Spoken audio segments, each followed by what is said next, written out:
Ladies and gentlemen, we will now begin the session. Innovation and change, is it an opportunity or a threat? Mr. Seo Jong-jin is the chairman of Southern Group, the South Korea's leading biotechnology company. Southern Group is a leading company in the biotech industry, manufacturing and selling various kinds of medicines. He was awarded Rising Star Award in 2010, which is given by Ernst & Young to the best entrepreneur. So, ladies and gentlemen, please give him a big round of applause.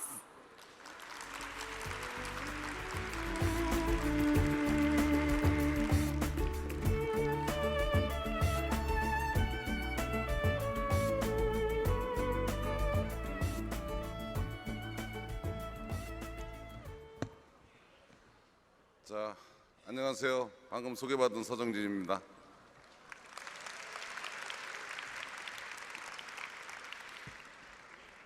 오랜만에 한국말로 스피치하는 거 들으니까 편하시죠? 한국어로 하는 게 낫겠죠? 제가 영어로 스피치하면 질문을 못 받아요. 하여튼 여러분들하고 이렇게 영광된 자리에서 만나게 돼서 반갑습니다. 개인적으로 무척 영광이고요. 지금서부터 한 1시간 정도 어떤 메시지를 드릴까 하고 고민하다가 편하게 말씀드리는 게 좋을 것 같아서 그 편한 주제로 이야기하러 왔습니다. 뒤에는 2층에는 학생들이에요? 중학생은 없죠? 그러면 고등학생 이상의 스피치를 하면 되는 거죠. 제가 지금 왜 이렇게 얘기하냐면 딱 여기 계신 분들을 보니까 고등학생, 대학생, 젊은이 그리고 뭐 저희랑 나이가 비슷하신 분 막 섞여 있기 때문에 어디다가 톤을 맞춰야 될지 몰라서 이야기를 드렸습니다. 요새 이제 4차 산업혁명이라는 얘기를 많이 해요. 그래서 사실 나도 여기서 스피치 하려고 4차 산업혁명에 대해서 내 비서 보고 자료 가져와 그랬더니 엄청나게 많이 가져왔더라고요. 근데 아무리 읽어봐도 뭔 말인지 모르겠더라고요. 근데 하여튼 중요하다 이렇게 돼 있더라고요. 예? 그런데 저는 뭐 이렇게 복잡하게 생각하고 싶지 않습니다. 인류가 살아오면서 여러 가지의 변화가 있었는데 그냥 저는 이렇게 생각해요. 옛날에는 농경 중심 사회 때는 사실은 농토가 중요했어요. 그러니까 모든 사람들이 농토를 가진 사람들과 같이 잡을 찾았고 그리고 그게 생계의 수단이었었어요. 그러다가 이제 산업혁명이 일어나면서 이제 개인이 아이디어를 내서 작은 소상공인들이 만들어지기 시작했죠. 그러니까 전부 농토 중심으로 살다가 여전히 농토에서 사는 사람도 있었지만 자기가 아이디어를 가지고 작은 사업을 하는 사람도 생겼던 거예요. 그러다가 이제 포드 자동차를 대표하는 대량 생산 체계가 들어서면서 자본가가 대규모 투자를 하고 사용자와 노동자가 돼서 같이 사는 시대를 가지고 오는 그런 변화를 맞았을 거예요. 그 다음에 이제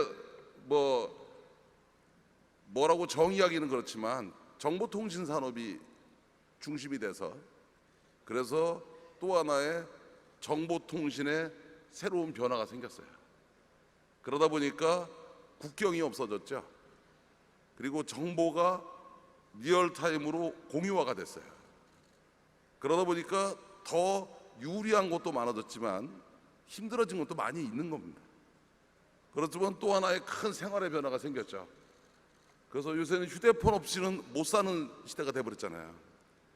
그래서 저 같은 사업가들이 가끔 어떤 생각하냐면 이놈의 휴대폰 어떤 놈이 만들어가지고 그냥 리얼타임으로 보고가 들어오잖아요.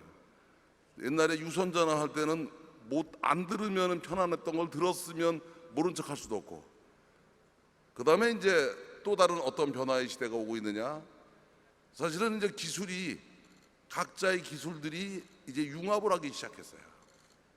융합을 하면서 이제 과연 어떤 사회가 올까, 이거에 대해서 많은 사람이 궁금해하는 것 같아요.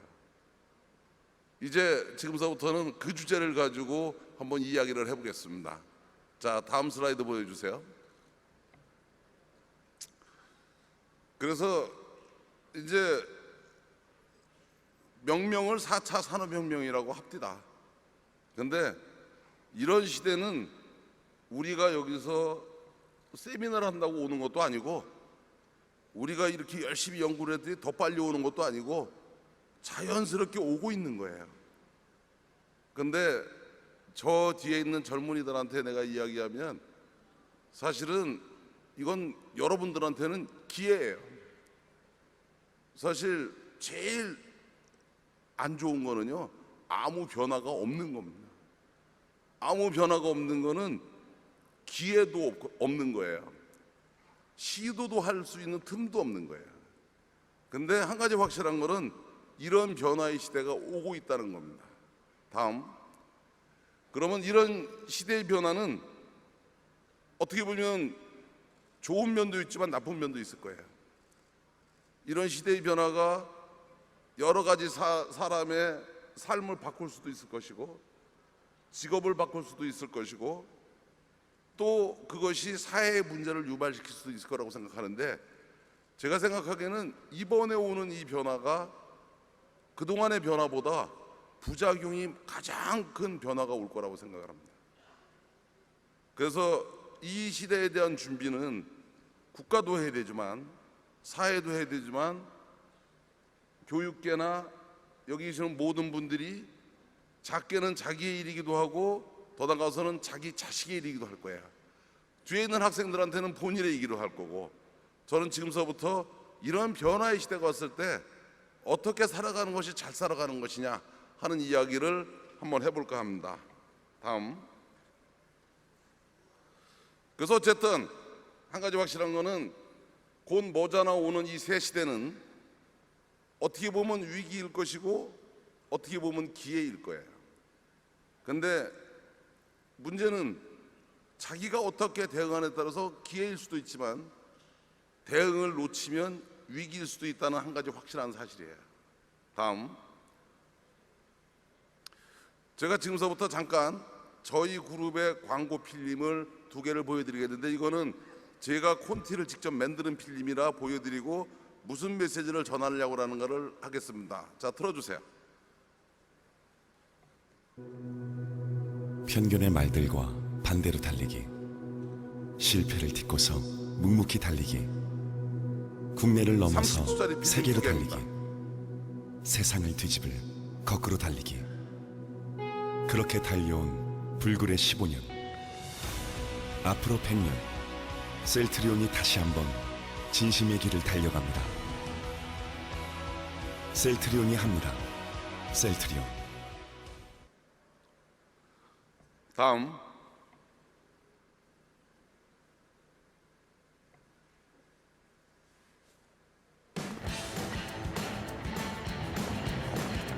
세상의 편견에 반대로 달리기. 신념이 있다면 꿋꿋이 달리기. 세상을 뒤집을 거꾸로 달리기. 셀트리온과 함께 국내를 넘어서 세계로 달리기. 건강하고 아름다운 젊음, 당신을 믿고 셀트리온이 세계로 나아갑니다. 셀트리온이 합니다. 셀트리온. 왜 우리 회사 필름을 보여드렸느냐를 지금부터 말씀드릴게요. 이제 그동안 저희 회사와 제가 걸어왔던 얘기를 하려고 이 필름을 보여드렸어요. 그래서 보니까 뭐 앞에 티셔츠도 입고 오라는데 우리 직원들한테 야 드레스 코드가 뭐냐 그랬더니 정장이죠 그러더라고요. 그랬더니 좀 이따 연락이 왔어요. 티셔츠를 입고 나옵니다. 그래서 넥타이만 풀르고 왔더니 옷을 벗고 와이셔츠를 올려도 될 것 같습니다. 그러길래 언제 올릴까 그러다가 지금 올린 거예요. 사실은 이제 제 얘기 좀 간단하게 할게요. 저는 우연히 아주 운이 좋아가지고 만 32살에 대우그룹에 임원이 된 적이 있었어요. 근데 뭐 어떻게 해서 됐냐고 그러는데 그건 난들 모르죠. 그때 김문중 회장이 시켜줬으니까 된 거니까 그 양반 맘인데. 근데 하여튼 그 양반한테 필요했던 사람으로 인정받은 게 32살이었어요. 그래서 난 처음에 농담인 줄 알았는데 어느 날 초인종이 울려서 갔더니 한 60대 양반이 왔더라고요. 그래서 당신 누구냐니까 오늘부터 당신을 모시기로 한 기사라는 거야. 그래가지고 회사로 출근해야 되니까 모시러 왔대. 그래서 앞심 운전석에는 나이 60대 양반이 운전을 하니까 부동자세로 앉아서 출근을 했어요. 그래가지고서는 갔더니 이게 리얼 상황이더라고요. 그런데 그 당시에 대우자동차라는 회사가 부평에서 20만 대를 만들었던 때야. 근데 자동차 회사가 영업을 하려면요 차종이 한 5개는 있어야 돼요. 대형차가 있어야 되고 중형차가 있어야 되고 중중형이 있어야 되고 소형이 있어야 되고 경차가 있어야 돼. 근데 차 하나 개발하는데 그 당시에도 3천억씩 들었어요. 그럼 3천억씩 들여가지고 20만 대를 팔면 그냥 3천억 나누기 20 그러면 한 대당 개발비가 150만 원이잖아요. 그러면 개발해서 망하는 거예요. 그런데 개발을 안 하면 차가 없어서 망하는 거예요. 그래서 우연히 한번 회장이랑 그런 비슷한 얘기를 했었어요. 20만 대짜리로 왜 GM에서 회사를 샀냐? 그럼 망하는 지름길인데. 그랬더니 네 생각은 뭐냐 그러길래 그냥 편하게 얘기했어요. 그 러시아 쪽이 이게 이제 붕괴가 될 것 같으니까 동유럽에 있는 회사들을 인수하고 한국에 일부 공장을 줘서 빨리 200만 대 체계를 만들어야 된다. 그러면 대당 15만 원으로 줄지 않냐? 그랬더니 내 생각이 그거야 그러더라고요. 그러더니 너 우리 회사에 와서 일해볼 생각 없니? 그러길래 옆에 계시는 사장 보고 저 양반이랑 봉급만 비슷하면요 그랬더니 봉급 맞춰주라고 그러더라고요. 그러더니 그게 농담인 줄 알았는지 진짜더라고요. 그래서 그때 대우그룹이 하는 세계경영이라고 하는 부위를 책임지는 임원으로 갔어요.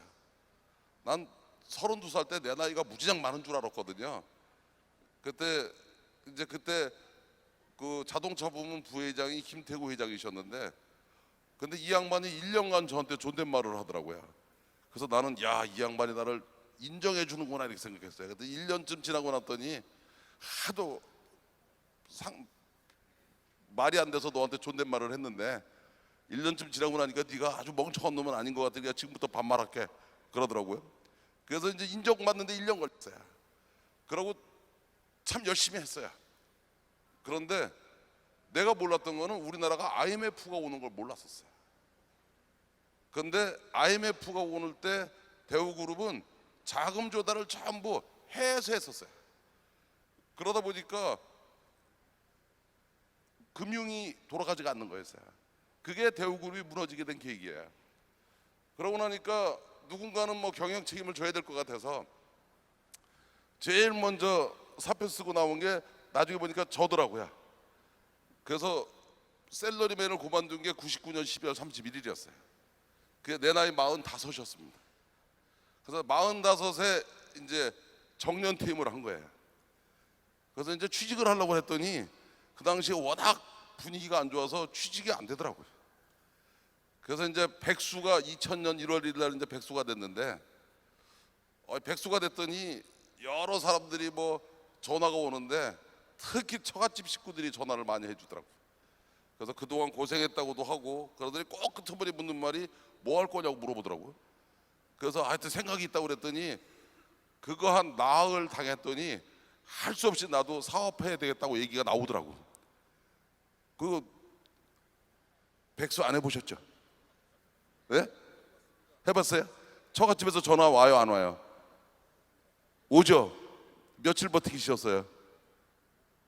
못 버텼죠? 내가 나흘 버텼거든요. 그래가지고 사업을 하겠다 그랬더니 내가 당신은 그런 결정을 할 줄 알았다는 거예요. 그랬더니 이제 제 밑에 있던 부하들이 그 6명이 따라 나옵니다. 그래서 왜 따라 나왔냐 그랬더니 살아도 죽고 같이 살고 죽어도 같이 죽어야 된다고 그러길래 할 수 없이 그래 그랬더니 마누라가 사업하라고 나한테 5천만 원을 줍니다. 근데 내가 사실은 벌어다 준 돈 많았거든요. 근데 5천만 원밖에 안 남았대. 그래도 5천만 원을 주길래 5천만 원 가지고 회사를 차렸어요. 그게 우리 그룹의 지주회사입니다. 근데 뭐를 하려고 차린 게 아니라 일단 차린 거예요. 그래서 그때 6명 중에 1명이 우리 셀트리온의 지금 김영기 사장입니다. 일어나 봐. 그 중에 1명입니다. 그래서 뭘 하려고 회사를 차린 게 아니라 그냥 차린 거예요. 근데 이제 대기업 출신들이 제일 행복해하는 거는 회의를 해야지 행복하게 생각해요. 그래서 출근을 딱 하면 오전 회의를 시작하는데 회의 주제가 오늘 점심 메뉴예요. 그거 가지고 3시간 진지하게 토의해가지고 짜장면을 시키고, 오후가 되면 다시 토의를 해요. 저녁은 집에 가서 먹을 거냐 먹고 갈 거냐. 이렇게 하니까 하루가 갑디다.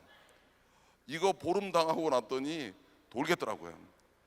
그래서 다들 뭐 할 거냐고 쳐다보고만 있는데, 내가 뭐 할 게 있었으면 진작 했지. 백수된 다음에 하겠습니까?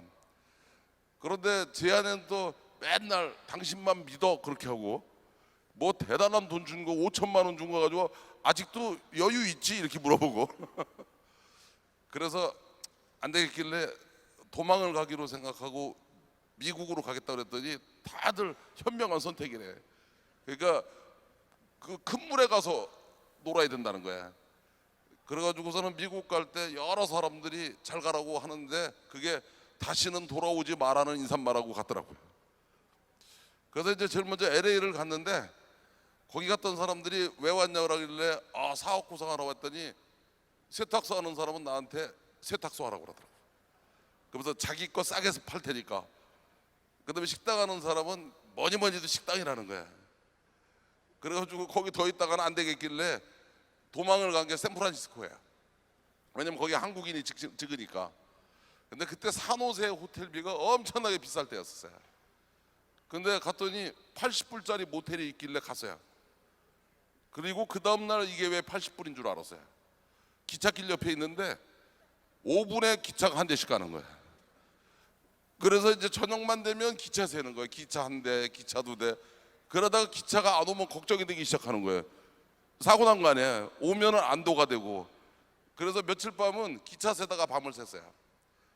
그러고 이제 며칠 밤 지난 다음에 이렇게 바깥에 나가 보니까 거기가 바이오벨리다, 거기가.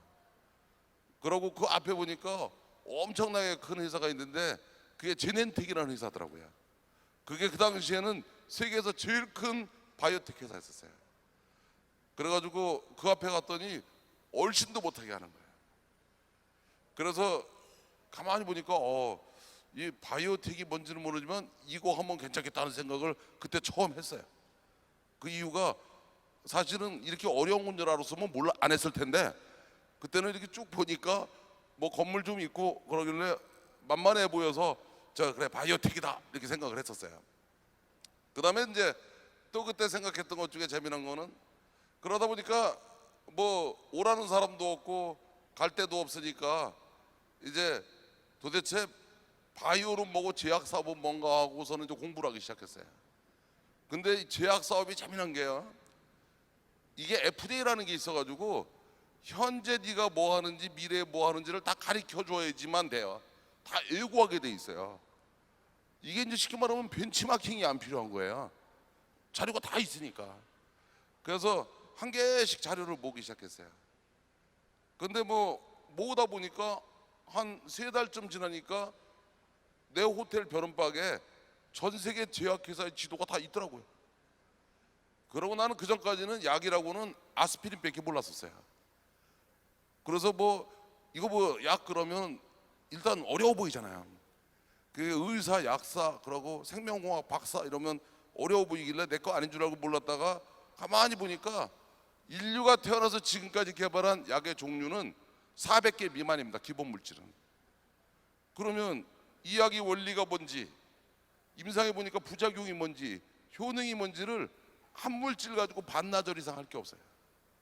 그렇게 한 6개월 지나고 나니까 스탠포드에 가가지고 노벨의 약상 받은 의사들하고 밥 먹다가 약 얘기를 했더니 나한테 너 전공이 약이냐고 그러더라고요.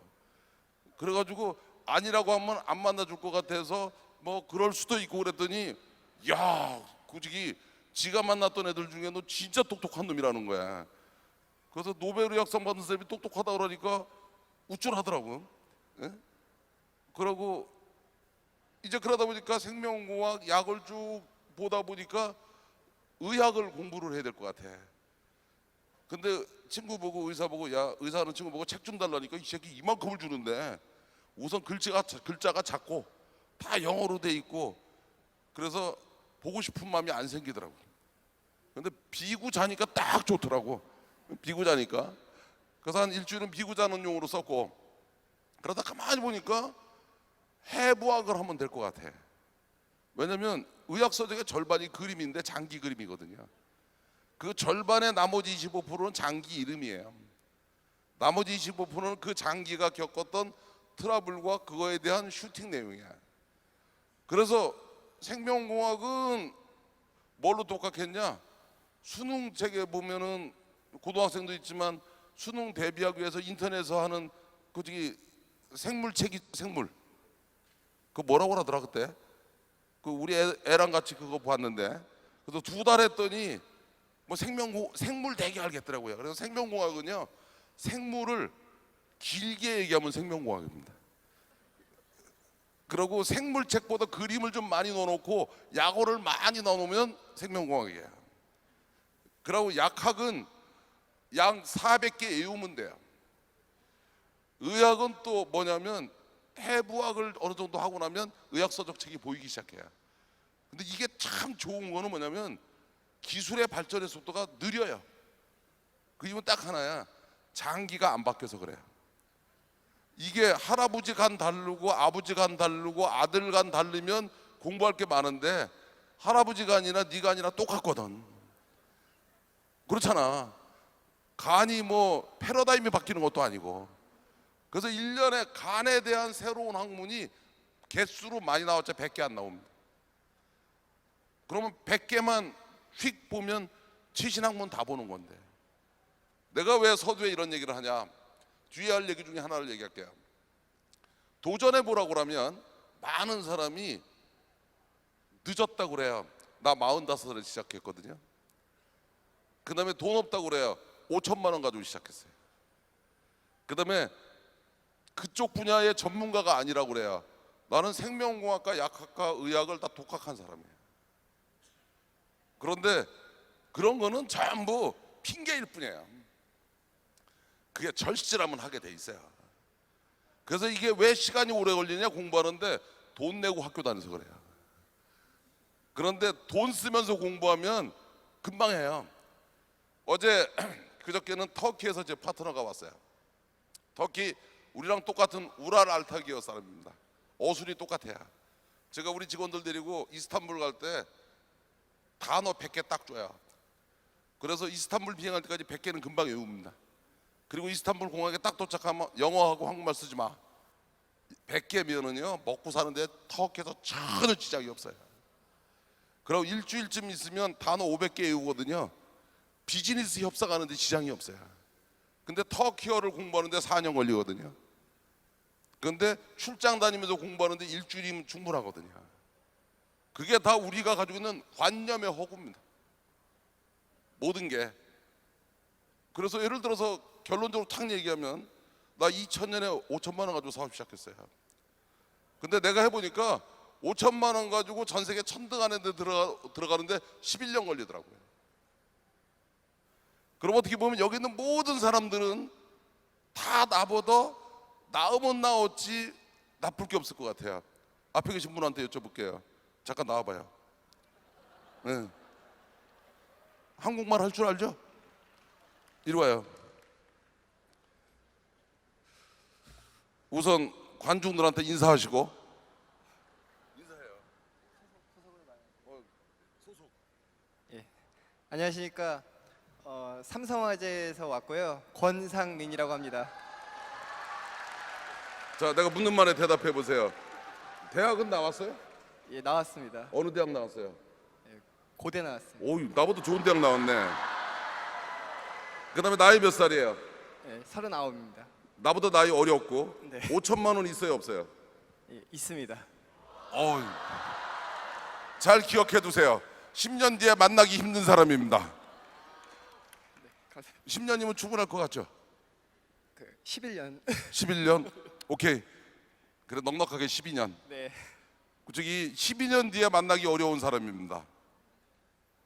내가 오늘 해주고 싶은 얘기의 키포인트가 바로 이 얘기예요. 쉽게 말하면 이런 위기일 수도 있고 기회일 수도 있다고 했는데 이게 위기일까 기회일까 망설일 거 뭐가 있어요. 하다가 실패하면 다시 하면 되는 건데. 그래서 이제 제가 왜 그런 얘기를 하냐면 그러면서 이제 공부를 하기 시작했어요. 그러다 재미난 걸 발견한 게 이제 모든 제약회사가 바깥 미래에 뭘 하겠다가 다 적혀 있잖아요. 근데 신기한 거는 환자가 많은 약은 이미 다 개발이 된 거야. 개발하겠다는 게 환자가 다 작은 약만 개발하겠다고 돼 있는 거야. 근데 FDA의 가이드라인 때문에 환자가 많은 거나 작은 거나 개발비가 똑같이 들어가요. 그러면 그 약은 개발해봤자 경제성이 안 나올 거 아니야. 근데 왜 저걸 개발하지 하는 생각이 드는 거야. 근데 그동안 지금 현재까지도 제약회사는 전 세계 시장이 1,700조입니다. 가장 큰 산업이에요.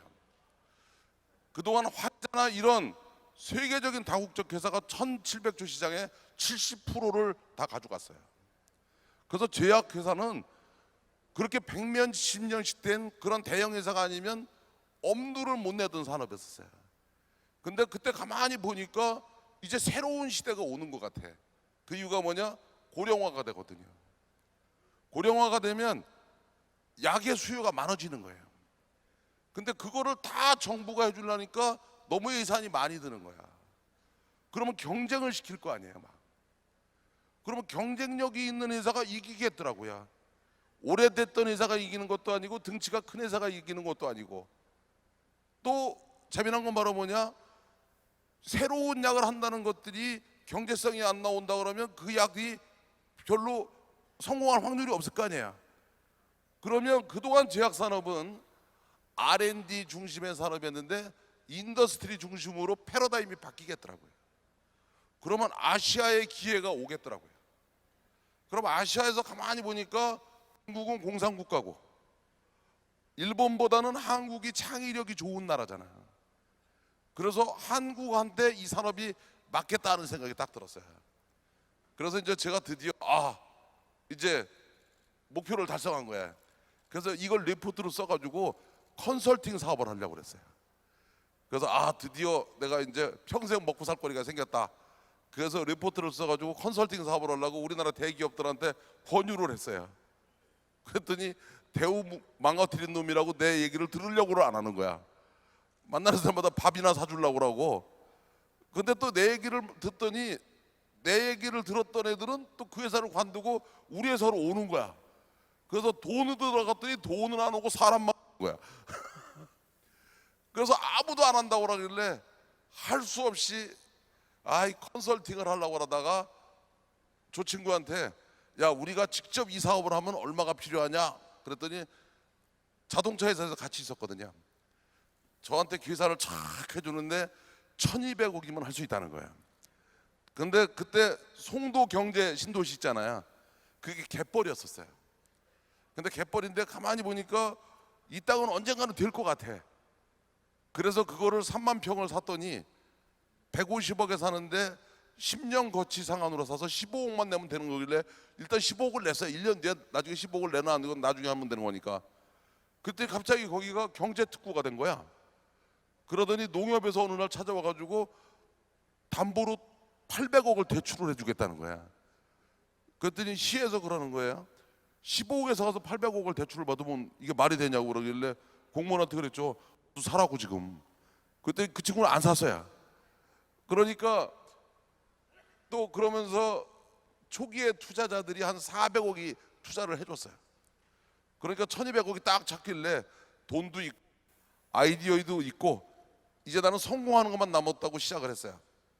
근데 나중에 실질적으로 매출이 일어나는 데까지 3,000억이 들어갔어요. 그러니까 저 친구가 계산을 1,800억을 잘못한 거야. 1,800억을. 그래서 1,200억 돈 다 떨어졌는데 아직도 완성이 안 된 거야. 그래서 7년 동안 고생 진짜 직사게 했어요. 1,800억 계산 잘못하는 바람에. 그래서 이제 저 친구한테 물어봤지. 얼마가 더 필요하냐 그랬더니 잘 모르겠대. 근데 한 가지 확실한 거는 지금 손 들어도 부도고 더 나가다 손 들어도 부도고 형량도 같고 그러면서 그러더라고요. 지금 너 주겠다고. 그래서 사실은 왜 끝까지 했냐? 간단해요. 돌아가기엔 너무 멀리 왔어요. 이제부터는 진짜 죽을 정상을 또 가는 거에는 길이 없었어요. 그리고 8년이 지났어요. 그랬더니 제가 2000년에 하던 얘기를 전 세계 제약업계가 하기 시작했어요. 그리고 9년째 되니까 이제 서로 나한테 막 돈을 대줍디다. 그리고 10년쯤 지나고 나니까 나보고 회사를 팔으라고 합디다. 그래서 사업한 지 딱 17년 지났어요. 현재 어떻게 되어 있느냐는 얘기를 할게요. 전 세계 제약업계에서 셀트리온이라는 회사를 모르는 회사는 없습니다. 현재 건국 이래 처음으로 대한민국의 약이 위로는 아이슬란드부터 공화국까지 수출되고 있어요. 우리 첫 번째 제품이 북유럽에서는 쉐어를 100% 하고 있고요. 영국에서는 90% 하고 있고요. 유럽에서는 이미 60%를 넘었어요. 두 번째 제품이 런칭한 지 3달 지났는데 이미 유럽에서 쉐어를 30% 하고 있어요. 그러다 보니까 이제는 전 세계 제약회사들이 애뉴얼 레포트에 보면 미래의 너의 리스크는 뭐냐 그러면 셀트리온이라는 단어가 다 나옵니다. 결론적으로 셀트리온이 어떻게 됐다 해서 그게 지대의 미래의 리스크가 될 수 있다. 그렇게 얘기해요. 그래서 현재는 저희 회사에서 이제 6명이 5천만 원 가지고 차렸던 홀딩스가 현재 자산이 이미 5조인 회사가 됐고요. 그 다음에 그때 그 바이올로직을 하던 셀트리온이라는 회사가 현재는 시가총액이 뭐 20조 근방에서 왔다 갔다 할 거예요. 20조라 그러면 현대자동차가 31, 2조니까 무척 커진 거죠, 그죠? 그 다음에 셀트리온 제약이라는 회사는 케미칼을 하는 회사인데 이제 우리나라에서 처음으로 케미칼 약도 이제 수출을 시작하기 위한 절차를 밟고 있어요. 그 다음에 전 세계 판매하는 회사가 셀트리온 헬스케어라는 회사인데 저 회사도 시가총액이 한 8조 정도 합니다. 저 회사도. 그래서 여기 학생들은 8조가 얼마나 큰 금액인지 잘 모를 테니까 그 얘기하면은 이거 뭐라고 설명해야 되지? 이게 무척 많은 돈인데 오늘 저녁에 엄마 아빠한테 얼마 있냐고 물어보고 엄마 아빠가 가진 것보다 얼마나 많은 건가를 계산해봐요. 알았지?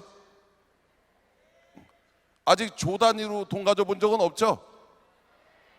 그 집에 한 1, 2조 있는 집 없지? 그래서 이제 이런 회사들이 됐어요. 이런 회사들이. 제가 우리 회사 자랑하려고 이렇게 얘기하는 거 아니에요. 아까 광고에서 보니까 거꾸로 달리기라는 얘기 나오죠. 거꾸로 달리는 거 뭐냐? 나는 이제 와서 가만히 생각해 보면 내가 성공하게 된 가장 큰 이유는 딱 뭐냐? 간단해요. 사업하는 사람들이요. 처음에 이제 성공한 사람들 물어보면 왜 사업을 시작하셨습니까? 그럼 거창하게 얘기하는데 왜 사업 시작했냐? 취직이 안 되니까 사업 시작하는 거야. 그래서 취직이 되면 사업을 안 하지. 나도 대구에서 그만두고 재취업이 됐으면 사업 안 했어요. 그다음에 처음에는 왜 죽을 둥 살 둥 일어나느냐? 안 망하려고 하는 거예요. 망하면 큰일 나니까. 5단계를 넘었으면 돈 벌으려고 하는 거예요. 왜냐면 이왕 했으면 벌고 싶으니까. 그리고 돈을 벌면 돈을 쓸어 다녀야. 근데 돈도 써보면은요 그거 금방 질려요. 그 다음에 이제는 뭐를 하느냐? 그 다음에는 이제 가급적이면 좀 더 큰 꿈을 꾸리려고 그래요. 그러다 보면 이 나라에 도움이 되는, 이 민족에 도움이 되는 이런 꿈을 꾸게 되더라고요. 그 다음에는 이제 뭐를 하기 시작하냐면 어려운 사람이 눈에 보이기 시작해요. 그러면 그 사람들을 위해서 내가 무언가를 해보고 싶은 생각이 들기 시작해요. 요새는 내가 어떤 생각이 드냐? 요새 제 나이가 이제 올해 진갑이 되니까 62이에요. 내가 얼마나 더 오랫동안 사업을 할 줄은 모르겠는데 이제 후배들한테 짐이 되기 전에 떠나야겠죠. 그래서 요새는 어떻게 보면은 하루하루를 내가 과거에 1년 동안 하던 일을 하루 이틀에 하는지 몰라요. 더 열심히 일을 해요. 근데 요새는 어떤 생각이 들기 시작하냐면 후배들한테 미안하기 시작했어요. 그래서 제일 듣기 싫은 말이 뭐 수저 타령하는 거예요. 흙 수저니 나무 수저니 뭐 또 인터넷에 보니까 정의가 있더구만. 흙 수저의 정의, 나무 수저의 정의. 저희 아버님은 그냥 조그만 장사하셨어요. 연탄 가게 하셨어요. 그래서 전 중학교 다닐 때 집에서 집에 학교 오면 그 연탄 집게에다 연탄 들고 연탄을 배달했어요. 그래서 아버님, 어머님, 저 동생들 다 연탄 배달했었어요. 그것도 기자촌이라는 동네에서. 그 산비탈 동네입니다. 그래서 뭔 수저인지는 모르겠어요. 나 대학교 다닐 때 그때는 가정교사를 못하게 해가지고 택시기사를 알바를 했었어요.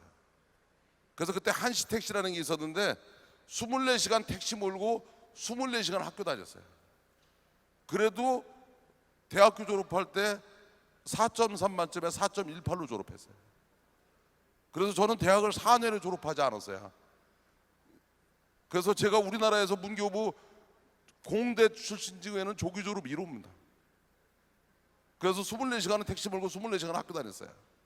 그러다 보니까 젊은 나이에 대우그룹의 임원이 됐는지 몰라요. 그런데 사업하면서나 봉급 찍으면서 똑같았던 거 하나는 단 하루도 그냥 살지는 않았어요. 그래서 나는 똑똑하다 안 똑똑하다는 중요하지 않다고 생각해요. 습관입니다. 생활 습관. 특히 뒤에 있는 학생들, 젊은 사람들, 여기도 젊은 사람들 많이 있잖아요. 젊은 사람들이 제일 가지고 있는 큰 재산은 뭐냐? 젊은 시절에 있는 하루의 시간입니다. 그 시간을 어떻게 쓰느냐가 본인의 미래를 결정하는 거예요. 아버지 직업이 결정하는 것도 아니고 집에 돈이 얼마나. 오케이. 다시 한번 보여줘봐요. 알았어요. 봤어요. 그런 메시지 전달하는 게 임무인가 보죠? 알았어요. 근데 제일 중요한 거는 그거라고 생각해요. 그래서 제가 우리 회사 얘기를 간단하게 했는데 앞으로 오는 4차 산업혁명이라고 하는 건 어떤 거냐? 제가 지금까지 했던 거랑 이제 연결시켜서 얘기하겠습니다. 어제 우리 홍보팀 애들이 우리 그룹도 4차 산업혁명에 대한 준비를 하십니까? 하길래 제가 이야기를 했었어요. 4차 산업혁명이라는 게 뭐냐? 4차 산업혁명이라는 게 뭐 툭 떨어져서 오른 게 아니다. 지금 현재 여러 가지 기술들이 개발되고 있어요. 4차 산업혁명에서 제일 중요한 거는 기술의 진보가 새로운 산업을 만드는 게 중요한 게 아니라 사실은 양지와 음지가 있다는 겁니다. 4차 산업혁명에서 제일 중요한 거는 공존의 질서를 찾아야 돼요. 그래서 어제 우리 직원들이 나한테 그러더라고요. 회장님의 생각은 뭐예요? 그러길래 제가 그런 얘기를 했어요.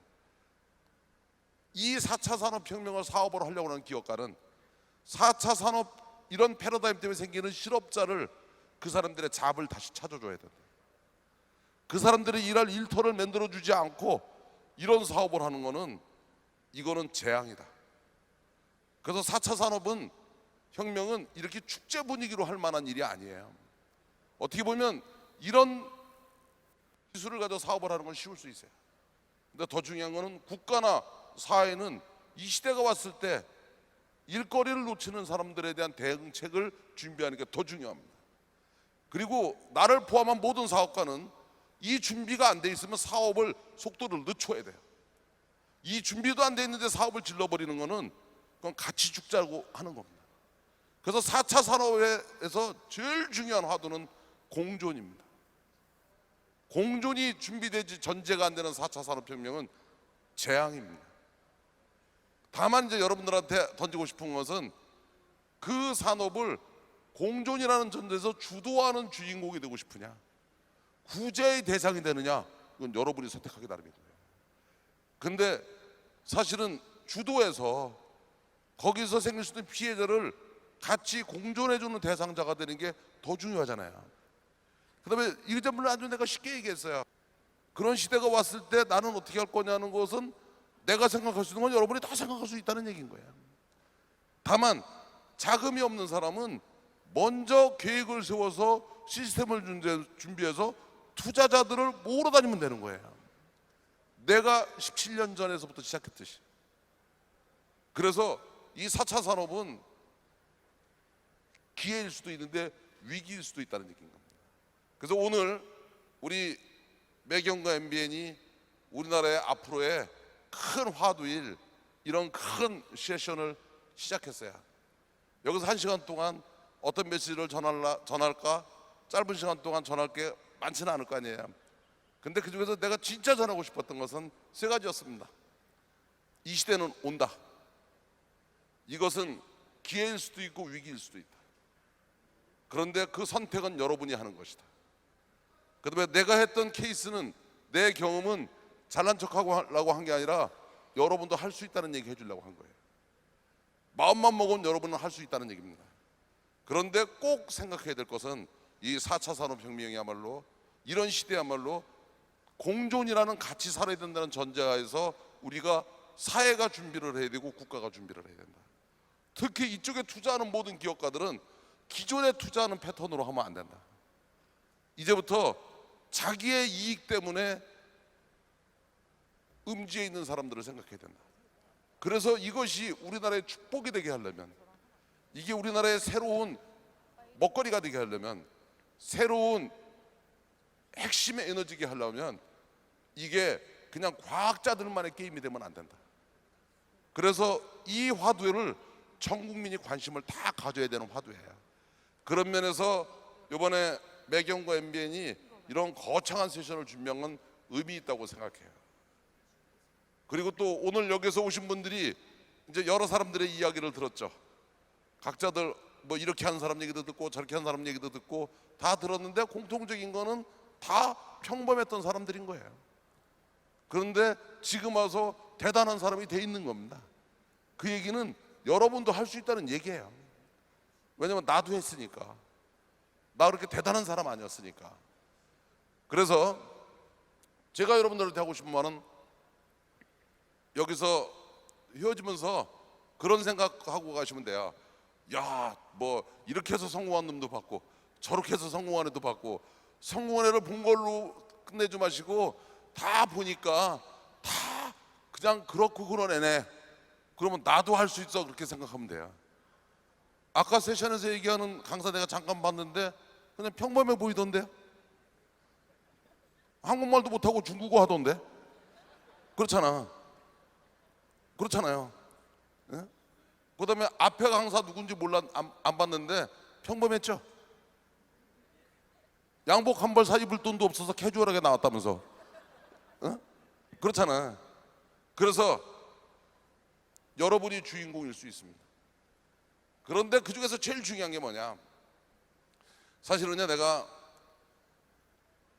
한 7년 무지장 고생했다 그랬잖아. 저 친구가 계산 잘못해가지고 1,800억을 계산을 잘못해가지고. 근데 재미난 거는요, 그때 최고로 무서운 거는 은행 문 여는 거였어요. 은행 문만 닫으면 살 것 같더라고. 그런데 이게 수능 같은 거 보면 1시간 뒤에 은행 문을 열잖아. 근데 치사한 새끼들 또 1시간 연장을 하더라고. 그러니까 맨날 줄 돈은 없는데 돈 달라는 사람만 있는 거야. 나는 꿈을 꿀 때마다 무슨 꿈을 꿨냐? 사업을 안 하는 꿈을 꿨었어요. 꿈속에서 사업을 안 하면 그렇지, 내가 사업 안 하는 거지. 그런데 눈을 떠보면 사업을 하는 거였어요. 그때마다 사실은 놓고 싶은 생각이 많았어요. 포기하고 싶은 생각이 많았어요. 근데 왜 못 놓고 못 포기했냐? 내가 손을 놓고 놓으면 너무나 많은 피해자가 생기는 거예요. 그 다음에 그 사람들이 눈에 어른거리니까 그걸 놓을 수가 없었어요. 그때마다 나는 생각이 딱 하나, 오케이, 어제 됐으니까 오늘 하루만 더 살아보자. 그 다음에 내일은 오늘도 살았으니까 내일 하루 더 살자. 이렇게 7년을 살아봤어요. 근데 그때 그러다 보니까 어느 날 그런 생각이 듭니다. 가만히 보니까 포기하는 게 제일 쉬운 거야. 근데 포기하는 것 중에 제일 좋은 게 자살하면 되는 거더라고. 그래서 보니까 자살 사이트를 들어갔더니 인포메이션이 풍부한 거야. 요령도 다 있고, 그리고 동호회도 있습니다. 그리고 그저기 날짜별로 파트너를 구하더라고. 20일 날 죽고 싶은 사람은 우리한테 오세요 이렇게 돼 있더라고. 그래가지고서는 가만히 보니까 그것도 답이다. 그래서 이제 방법을 생각해봤는데, 나는 이게 체중이 나가서 연예인들 같이 붕대 감고 하는 건 안 되겠더라고. 붕대 끊어지면 또 떨어진 거 다시 이어서 죽기엔 너무 그렇잖아요. 그래가지고 이제 내 한강에서 뛰어내리는 것도 많이 봐서 강다리를 가서 이렇게 봤는데, 그전에는 몰랐는데 내가 자살하려고 생각하고 보니까 교각의 폭이 좁디다 이게. 그래서 바람 불어서 잘못하면 교각에 머리 부딪히면 아플 것 같더라고. 그래서 이것도 아닌 것 같아. 그래서 이제 마지막으로 생각한 게 뭐냐면, 이런 데서 자동차로 강으로 뛰어드는 걸 생각해 봤어요. 그래서 보니까 양수리 쪽에 그런 데가 하나 있습니다. 그래서 이제 장소는 정했어요. 그러고 이제 유서를 써놓고서는 유언을 했는데, 또 희한하게 유언을 알아듣는 놈이 없는 거야. 그렇다고 못 알아듣는다고 야 이 새끼가 유언이야 이렇게 할 수도 없잖아, 그지? 그다음에 이제 유서를 써놨는데 자살하기 전날은 되게 꼴딱 새더라고. 왜냐면 놓고서 다시 생각하니까 못 찾아도 안 되잖아. 그래서 다시 옮기는 거야. 그런데 금방 찾아도 안 되잖아. 그래서 꼴딱 샜어요. 그럼 날 잡은 날이 됐길래 이제 나오는데, 다시 마지막으로 유언을 마누라고 애들한테 했는데 잘 갔다 오라고 그러더라고.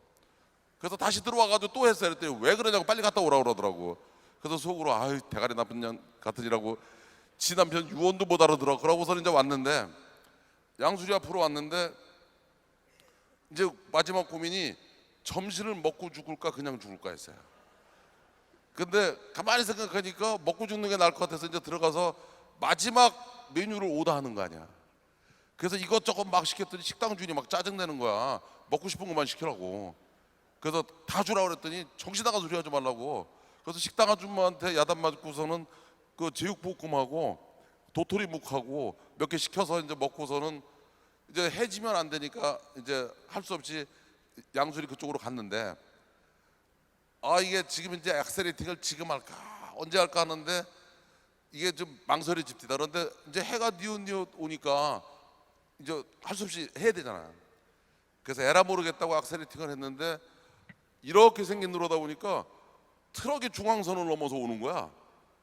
그래서 어떤 생각이 드냐면 죽을 뻔한 거 아니야. 그렇잖아. 이게 내가 자살하러 같이 트럭에 쳐 죽으러 간 건 아니잖아. 그래서 아씨 오늘 아무래도 일진이 안 좋다. 그래서 다음에 하자. 그러고서는 대개 자살하는 사람들은 그 암기하기 좋은 날로 잡아야. 그래서 1일 날 아니면 15일 날 아니면 30일. 특히 좋아하는 날이 국경일입니다. 그런데 그러니까 15일을 더 살아야 되는 거야. 그런데 자살하는 사람이 에머전시 플랜으로 15일 플랜을 더 사용하는 사람은 없을 거 아니야. 근데 15일을 더 살아야 되니까 계획에도 없는 15일을 더 살아야 되는데 할 수 있는 게 없더라고. 마누라를 보고서는 그동안 미안했더라고. 그래서 미안하다고 그랬어요. 고마워서 고맙다고 그랬어요. 그래서 내가 15일 동안 모든 사람을 만나는 사람마다 미안하다고 고맙다 소리만 했어요. 근데 웃기는 거는요, 15일이 지났는데 자살할 이유가 없어졌어요. 맨날 사업하고 시작해서 말도 안 하던 애들이 얘기를 하기 시작하더라고요. 그다음에 마누라가 힘내라고 그러더라고요. 근데 은행 사람들이 다시 서류 내보라고 그러더라고요. 우리 직원들이 더 열심히 일을 하더라고요. 자, 그러면 제가 마지막으로 저 얘기를 왜 이렇게 얘기하느냐. 다음 페이지 줘보세요. 남들이 저보고 기적의 주인공이라고 그러고 뭐 신화의 주인공이라는데 그 본질을 하나 얘기해 드릴게요. 그 본질 간단해요. 내가 잘난 척하고 내가 똑똑한 줄라고 할 때는 하나도 안 됐어요. 그런데 미안한 줄 알고 고마운 줄 아니까 되기 시작합니다. 그래서 여러분이 성공하고 싶으면 혼자는 절대 성공할 수 없습니다. 여러분을 도와주는 사람들이 있어야 돼요. 여러분의 친구가 여러분을 도와줘야 돼요. 여러분의 가족이 여러분을 도와줘야 돼요. 여러분의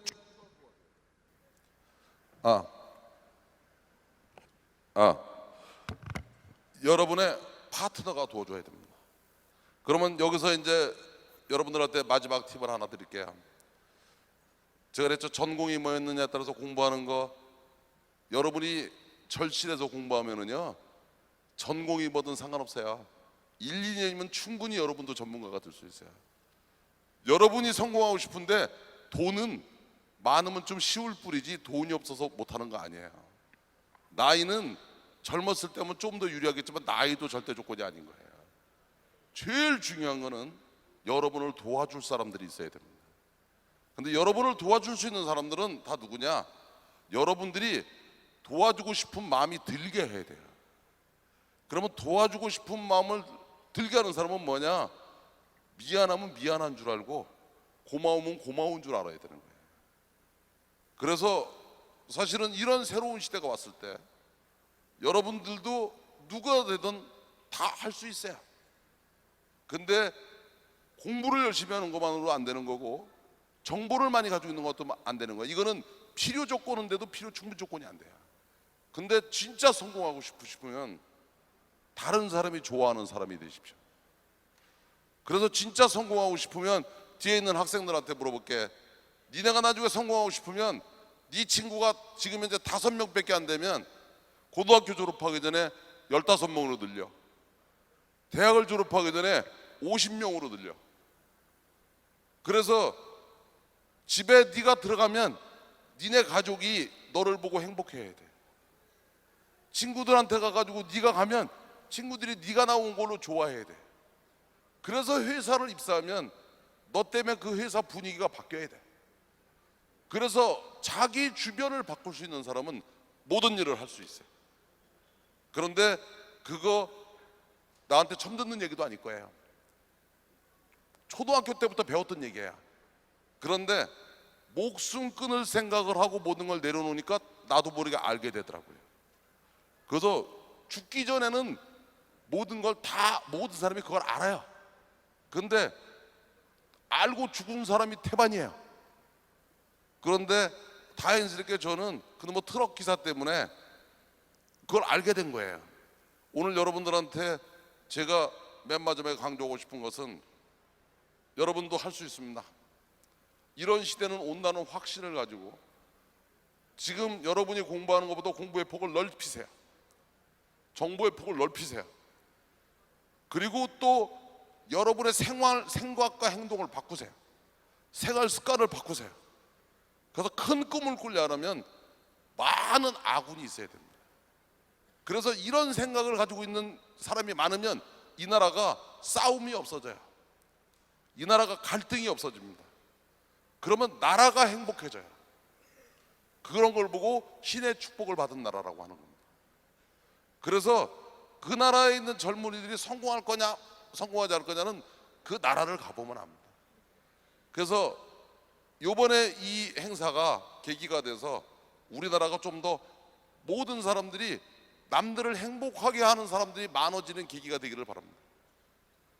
그리고 또 지금 암담한 소리만 하고 있는데 희망적인 얘기를 하는 사람들이 많아지기를 바랍니다. 그래서 실질적으로 이런 시대는 곧 오니까 이런 시대가 우리나라의 기회이기를 바랍니다. 그리고 그 기회에 여러분이 주인공이를 바라겠습니다. 지금까지 얘기를 다시 정리하겠습니다. 새로운 혁명이라는 얘기를 하는데 곧 새로운 변화는 오는 것 같습니다. 그 이유는 모든 변화가 올 수 있는 분위기가 성숙돼 있어요. 그 다음에 이것은 어떻게 보면 위기인데 어떻게 보면 기회라고 생각합니다. 가장 큰 위기는 아무 변화가 없는 거예요. 그 다음에 이런 변화를 맞이하는데 우리가 제일 중요하게 생각해야 될 것은 나는 안 된다고 생각하는 데서 벗어나세요. 흑수저 타령 이런 거 그만하세요. 나도 흑수저였는데 사실 한 11년 했더니 전 세계 몇백 대까지 휙 들어가 버리더라고요. 근데 한 가지 확실한 거는 전 세계 별거 아니에요. 영어 잘해야지 전 세계 나가는 거 아니에요. 나 영어 잘 못해요.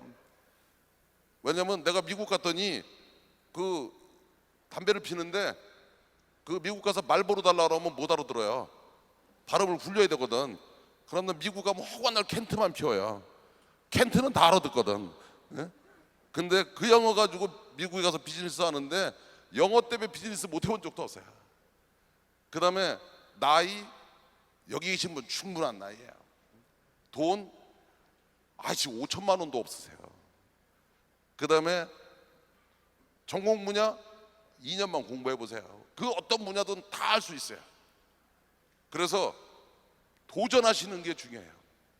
그리고 또 도전하면 언제까지 하는 거냐? 성공할 때까지 가는 거예요. 그래서 실패란 단어는 없는 겁니다. 아직 성공하지 않은 거지. 실패라는 말은 관뚜껑 닫기 바로 직전에 쓰는 거예요. 근데 불가능이라는 단어, 불가능이 어디 있어요? 어려운 거지. 어려운 거는 자고 일어나면 다시 하면 되는 거예요. 내가 해본 경험으로는 절박하면, 절실하면 이겨내게 돼 있어요. 그래서 시작하면 꼭 성공해요.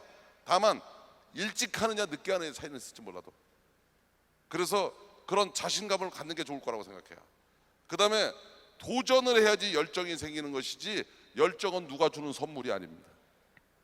그 다음에 더 중요한 것은, 제일 중요한 것은, 성공하고 싶은 사람은 모든 사람이 좋아하는 사람이 돼줘야 돼요.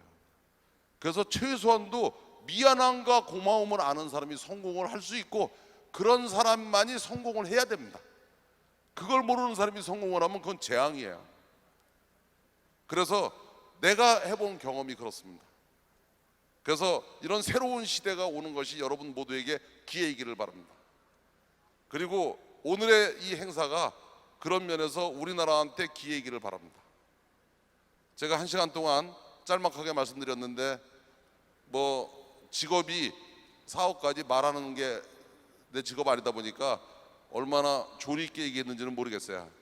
그런데 더 시간을 써도 할 얘기는 다 익은 것 같기 때문에 여기서 제 얘기는 마치도록 하겠습니다. 고맙습니다. 몇 분 남았어요? Thank you, Chairman Seo, for your valuable 몇 분 work. 남았어요? 시간이 지났습니다. 지금 5시 13분입니다. 3분 지났는데 그러면 제가 제 직권으로 한 3분만 더 쓰겠습니다. 그 얘기는 다음 세션은 정시에 시작하고 여러분의 휴식 시간이 줄어드는 겁니다. 반대하시는 분? 자, 한 사람 정도 질문 받겠습니다. 예, 말씀하세요. 이리 오세요. 마이크 드리세요. 애석하게도 시간이 지나서 한 명만 질문 받겠습니다. 반갑습니다. 저는 기계공학과하고 창업학을 같이 공부하고 있는 정세훈이라고 합니다.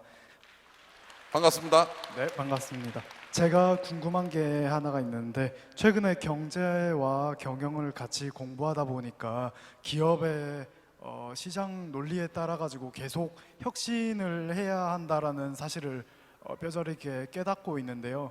그러면 최근에 변화하고 있는 사회에 맞춰 가지고 기업이 가지는 사회적인 기능, 그 가치가 올라가고 있는데 기업이 혁신과 사회적인 가치를 어떻게 조화롭게 해 나갈 수 있을지가 저는 궁금합니다. 오케이, 알겠습니다. 저는 진보니 보수니 이런 얘기를 많이 할 때마다 그게 의미 없다고 생각해요. 진보적 생각은요, 기득권을 가진 사람이 해야 되는 생각입니다. 기득권을 가지고 있는 사람들은 진보적 생각을 해야 되고, 사실은 소외된 사람들은 보수적 생각을 하는 사람을 이해해야 된다고 생각해요. 기업의 가치는 바로 뭐냐? 이익을 추구해야죠. 근데 그 이익을 그 기업보다, 그 기업 안에 있는 구성원보다 약한 사람을 위해서 써야 됩니다. 그래서 기업은 이익을 추구하는 게, 기업이라는 건 절반의 목표입니다. 절반은 그 이익이 돌아가야 돼요. 그래서 기업은 사회 위에 존재하는 단체일 뿐이지 사회와 떨어져 있는 단체는 아닙니다. 그래서 그 기업의 이익은 사주가 가지라고 생기는 거 아니고, 종업원만 다 가지라고 생기는 거 아니에요. 주주만 다 가지라고 생기는 게 아니고, 그 기업의 이익이 사회로 환원돼서 사회에 기여를 해야 됩니다. 그럼 어떻게 되느냐? 이익을 극대화시킬 수 있는 혁신과 변화는 끝까지 해야 되는 거예요. 꾸준히 해야 되는 거예요. 근데 우리나라의 가장 큰 문제가 바로 뭐냐? 이미 많은 대기업들이 이만하면 대체하고 생각하는 거예요. 그리고 현상 유지를 하려고 하는 거예요. 그 기업에 있는 구성원들만 놓고 봤을 때는 충분할 수 있어요. 근데 우리나라를 끌고 나가는 경제의 주체가 현상 유지를 해보면 이 나라의 미래가 없습니다.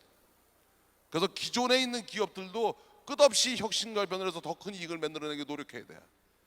그리고 그 이익은 사회로 되돌아가는 시스템을 만들어야 돼요. 그래서 사실은 진짜 좋은 거는 존경받는 기업가가 나오는 겁니다.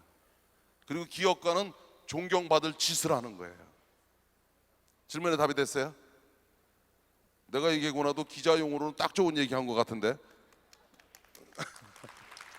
사실은 뭐 저도 이렇게 실천은 다 하고 못하고 있는데 그게 기업가들이 가져야 되는 생각이라고 생각합니다. 여러분들 휴식 시간까지 뺏어서 죄송합니다. 자, 여러분 만나서 반가웠고 이런 영광된 자리를 갖게 해주신 데에 대해서 주최 측에 고맙게 생각합니다. 감사합니다. 고맙습니다.